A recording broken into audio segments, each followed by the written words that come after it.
Sa tahimik na lungsod ng Salinas, isang mag-asawa ang matagal nang namuhay ng masaya at payapa. Ngunit isang araw, biglang nagbago ang lahat nang mapansin nilang hindi na gumagana ng maayos ang heating system ng kanilang bahay. Habang sinusubukan nilang alamin ang sanhi ng problema, unti-unti nilang matutuklasan ang isang nakakatakot na katotohanang matagal nang nakatago. Noong ika-14 ng Enero, taong 1978, gumapang ang asawang si Jim sa ilalim ng bahay upang inspeksyonin ang heating unit na matatagpuan sa crawl space sa ilalim ng sahig ng kusina. Ang crawl space ay isang makitid na bahagi ng bahay na karaniwang ginagamit para sa bentilasyon, pagkontrol ng kahalumigmigan at paglalagyan ng mga linya ng kuryente at tubo ng tubig na karaniwan sa mga bahay na gawa sa kahoy sa California. Habang nakalapat ang kanyang mga kamay sa malamig na lupa at sinusundan ang mahinang liwanag ng kanyang flashlight, may ingat niyang sinisiyasat ang bawat sulok ng masikip na espasyo. Pagkaraan ng ilang sandali, may napansin siyang kakaiba sa hindi kalayuan. Nang unti-unti siyang lumapit, nakita niya ang tila isang pares ng sneakers. Ang dulo lamang ng mga sapatos ang nakalitaw habang ang natitirang bahagi ay nakabaon sa lupa. Dahil dito, nakaramdam siya ng matinding kaba at pangamba. Agad na umatras si Jim at lumabas mula sa ilalim ng bahay. Halatang nabigla siya nang ikwento niya sa kanyang asawa ang kakaibang natuklasan. Nang mabanggit niya ang tungkol sa mga sneakers, may biglang naalala si Sandra. Ilang araw lamang ang nakalipas, may isang kapitbahay na nagkwento sa kanya tungkol sa isang misteryosong pagkawala na nangyari 14 na taon na ang nakaraan at naganap mismo sa bahay ng kanilang tinitirahan. Ang nawawalang tao ay isang 16 na anyos na binatilyong nagngangalang Christopher Allen Denoyer. Habang lalo siyang nababalisa, nagsimulang isipin ni Sandra na maaaring may kaugnayan ang mga sapatos kay Christopher.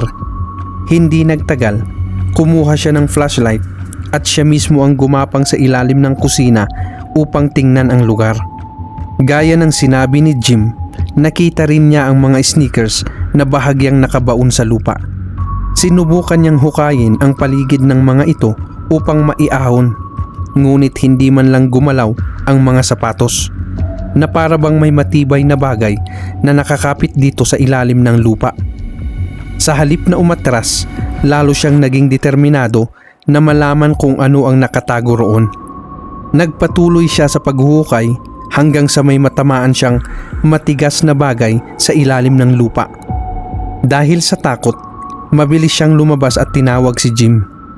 Iginiit niyang dapat silang makipag-ugnayan agad sa pulisya.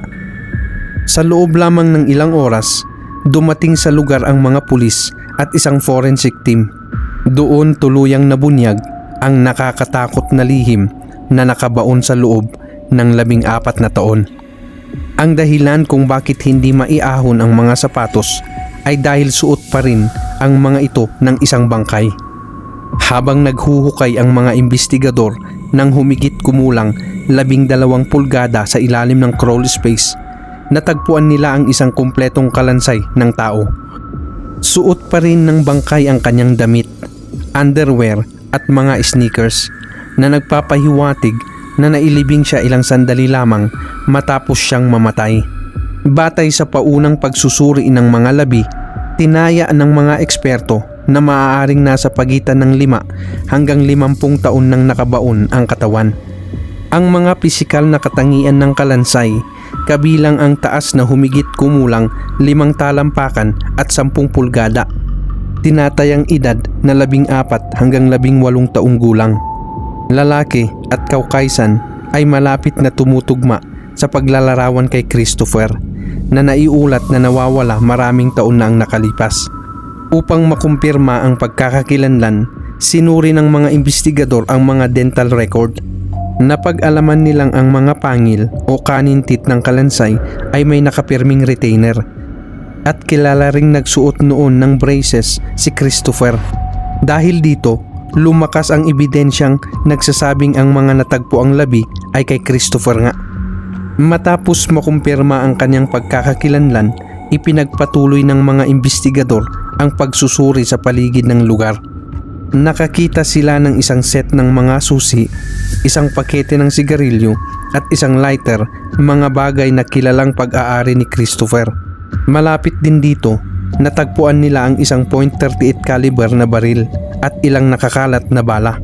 Lumabas sa pagsusuri na may 2 tama ng bala ang katawan, isa sa likod ng ulo at isa pa sa bahagi ng katawan.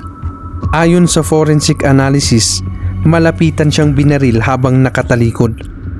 Habang lumalalim ang investigasyon, nagsimula ring siya sa atin ng mga pulis ang background at sitwasyon ng kanyang pamilya.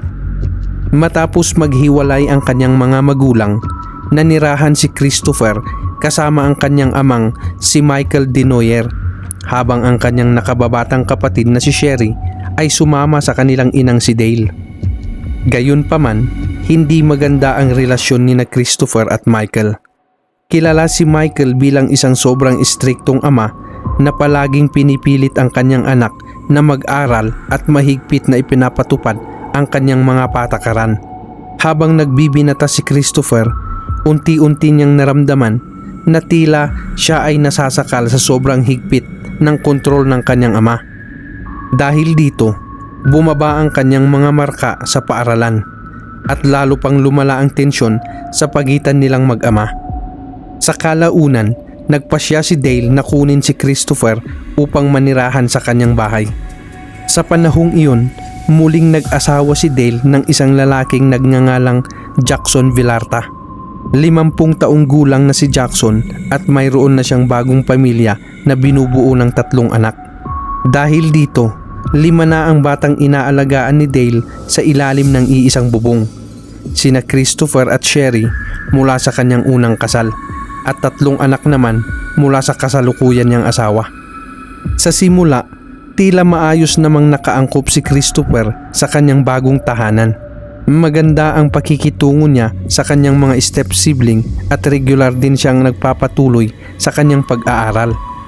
Ngunit hindi nagtagal, nagsimulang magkaroon ng problema sa pagitan niya at ng kanyang stepfather na si Jackson. Kung ikukumpara kay Michael, mas kontrolado at mas malamig ang pakikitungo ni Jackson. Hindi siya nagpakita ng anumang pagsisikap na mapalapit kina Christopher at Sherry at madalas niya silang tratuhing parang mga tagalabas sa sariling tahanan. Ayon sa mga nakalap na impormasyon, nag-ugat ang ganitong pagtrato sa katotohanang hindi kailanman lubos na tinanggap ni Jackson sina Christopher at Sherry bilang sarili niyang mga anak. Para sa kanya, ang presensya ng magkapatid ay nangangahulugang kailangang hatiin ng kanyang mga biological na anak hindi lamang ang atensyon at pagmamahal ng pamilya, kundi pati na rin ang mga pinansyal na mapagkukunan ng kanilang tahanan. Sa paglipas ng panahon, ang matagal ng pagkairita ni Jackson ay unti-unting naging maliliit ngunit sadyang mapaghiwalay na mga kilos sa loob ng bahay. Kabilang dito ang paglock ng mga merienda sa cabinet, paglalagay ng label sa mga pagkain at inumin sa refrigerator na para bang pagmamay-ari lamang niya ang mga ito, at pagbabawal sa iba na hawakan ang mga iyon. Ang ganitong lantad na paboritismo ay labis na nakaapekto kay Christopher. Habang si Sherry ay madalas na tahimik at umiiwas na lang sa gulo, si Christopher naman na nasa yugto ng pagdadalag at pagbibinata ay mas emosyonal ang naging reaksyon at madalas na nakikipagsagutan kay Jackson. Sa gitna ng lahat ng ito, si Dale ang naipit sa pagitan nila. Sa kabila ng ilang ulit niyang pagtatangkang mamagitan, lalo lamang lumala ang hidwaan sa pagitan ng kanyang anak at ng kanyang asawa at unti-unting bumigat ang atmosfera sa loob ng kanilang tahanan. Hindi nagtagal, kinailangan ni Dale na umalis ng bayan dahil sa trabaho, kaya't naiwan si Jackson na kasama ang mga bata.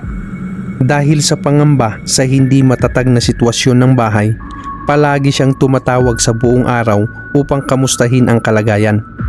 Nang tanghali, nang tanungin niya kung nasaan si Christopher, sinabi ni Jackson na lumabas ito upang makipagkita sa kanyang girlfriend. Kaya't nakahinga ng bahagya si Dale at inakala niyang maayos ang lahat. Ngunit nang bumalik siya ng bahay kinagabihan, wala pa rin si Christopher.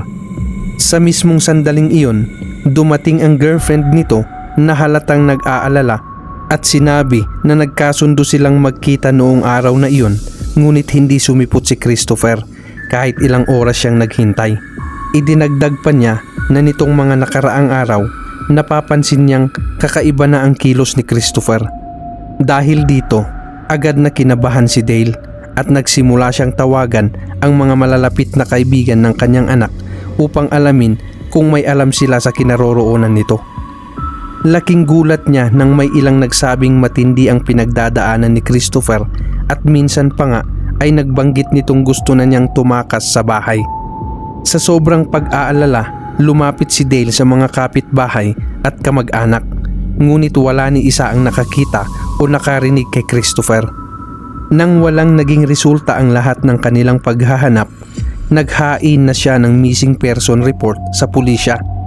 Gayunpaman, sa simula ay itinuring lamang ito ng mga pulis bilang karaniwang kaso ng teenager na tumatakas dahil sa stress ng kabataan.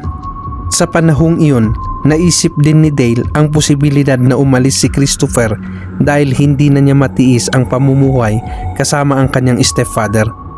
Ngunit ilang araw lang ang lumipas, isang kakaibang amoy ang nagsimulang kumalat sa loob ng bahay. Inakala ng mga bata na maaaring amoy ito ng nabubulok na isda. Lalo itong tumindi hanggang sa halos mahirap ng huminga, ngunit hindi nila matukoy kung saan ito nanggagaling. Kasabay nito, sinabi ni Jackson na nawawala ang kanyang alagang python. Dahil dito, nagkagulo ang buong bahay sa paghahanap sa ahas, ngunit wala rin itong natagpuan. Napansin ni Dale kung gaano nakatuon si Jackson sa nawawalang reptile habang ang kanilang anak ay hindi pa rin matagpuan. Dahil dito, nagsimula siyang makaramdam ng matinding pagdududa at galit sa malamig na pakikitungo ni Jackson sa sitwasyon. Pagkalipas ng ilang araw, dumating ang isang hindi inaasahang telegram na sinasabing mula kay Christopher. Sa mensahe, sinabi niyang papunta siya sa Los Angeles at humihingi siya ng paumanhin dahil hindi siya nakapagpaalam ng maayos. Ipinahayag din niyang tama raw si Jackson tungkol sa kanya at humihingi siya ng tawad sa kanyang ina sa mga naging pag-uugali niya noon. Dagdag pa niya, babalik siya o magpapadala ng ibang tao para kunin ang kanyang mga gamit at sinabihan si Dale na huwag mag-alala. Nabanggit din niya na kapag nakasali na siya sa football team, muli siyang makikipag-ugnayan. Ngunit sa mismong pagbasa pa lamang ni Dale ng mensahe, agad niyang naramdaman na may mali. Ang tono ng sulat ay hindi tumutugma sa kung paano magsalita si Christopher. Ang mga linyang gaya ng paumanhin sa aking mga naging pag-uugali at tama si Jackson ay tila hindi natural para sa kanya. Si Sherry mismo ay nagsabi ring hindi iyon ang estilo ng pagsulat ng kanyang kapatid. Lalong naging kahina-hinala para sa kanila ang bahagi ng mensahe na tila pinupuri si Jackson, lalo na't kilala ang matinding tensyon sa pagitan nilang dalawa. Dagdag pa rito, nabanggit ni Christopher ang tungkol sa pagsali sa National Football League o NFL. Bagamat naging mahusay siyang manlalaro sa kanyang high school football team, hindi kailanman niya ipinakita ang interes na maglaro sa profesional na antas, lalo na sa isang prestihiyosong liga gaya ng NFL. Dahil dito, lalo pang tumibay ang paniniwala ni Dale na hindi voluntaryo ang pagkawala ng kanyang anak at may mas malalim na nangyari. Dahil sa kanyang mga hinala, iniulat niya ito sa pulisya at iginiit na maaaring ang telegram ay ipinadala lamang ng ibang tao upang linlangin siya at itigil ang paghahanap. Hindi na naghintay si Dale at sa halip ay kumilos siya ng mag-isa. Nakipag-ugnayan siya sa isang lokal na dairy company upang ipalagay ang larawan ni Christopher sa mga milk carton at nagpakalat din ng mga flyer sa mga bus stop sa buong lugar.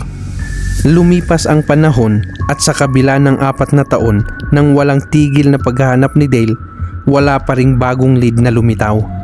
Nabigo rin ang pulisya na makahanap ng anumang konkretong ebidensya. Samantala, lalo pang lumala ang relasyon ni Dale at Jackson. Madalas silang nag-aaway.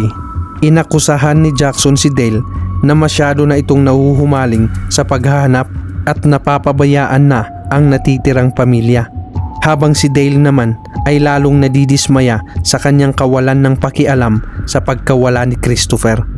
Sa kabila ng mga pagtatangkang ayusin ang kanilang relasyon, nanatiling malamig at malayo ang emosyonal na ugnayan sa pagitan nila at hindi na ito tuluyang naibalik sa dati. Sa kalaunan, naghiwalay din sina Dale at Jackson.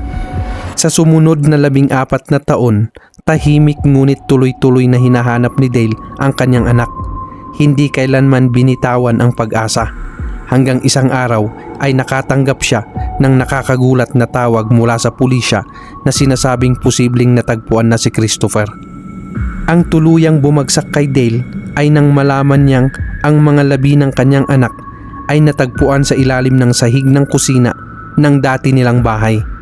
Ang mismong bahay na matagal niyang tinitirhan nang hindi alam na ang bangungot ay nakatago lamang sa ilalim ng kanyang mga paa.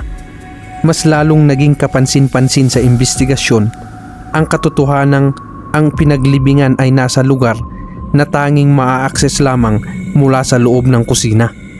Ibig sabihin, walang ibang daan papasok maliban sa loob ng bahay at wala ring sinyales ng forced entry. Dahil dito, naging malabong may dayuhang salarin kaya mabilis na napunta ang hinala sa mga taong nakatira sa loob ng sambahayan ni Jackson. Ilang sandali matapos malaman na natagpuan ang katawan ni Christopher sa ilalim ng sahig ng kanilang dating bahay, naging nakakabiglang kalmado ang reaksyon ni Jackson. Nakipagtulungan siya sa imbestigasyon at inamin na may matinding alitan sila ni Christopher. Ngunit ipinaliwanag niya ito bilang karaniwang banggaan lamang sa pagitan ng isang stepfather at isang rebelding teenager. Isa sa mga detalye na agad napansin ng mga investigador ay ang salaysay ni Jackson tungkol sa oras ng hapon hanggang gabi, mula tanghali hanggang 8:00 ng gabi noong araw na nawala si Christopher. Ayon sa kanya, hindi niya raw nakita si Christopher sa panahong iyon at iginiit din niyang kung may bangkay sa ilalim ng kusina, dapat ay naamoy niya ito. Ngunit wala siyang napansing anumang kakaiba. Sa oras na banggitin niya ito, halatang nabigla ang kanyang mga anak. Malinaw sa kanilang alaala na ang buong bahay ay napuno ng nakakasukang amoy sa loob ng ilang araw matapos mawala si Christopher. At si Jackson lamang ang tila walang napansing ganung amoy. Dahil sa mga hindi tugmang pahayag na ito, kumuha ang pulisya ng search warrant para inspeksyonin ang buong bahay na tinitirhan ni Jackson. At dito lumabas ang isang mahalagang katotohanan. Si Jackson ay may compulsive hoarding disorder, kaya halos wala siyang itinatapon at ang buong bahay ay puno ng mga gamit at kalat na naipon sa loob ng maraming taon.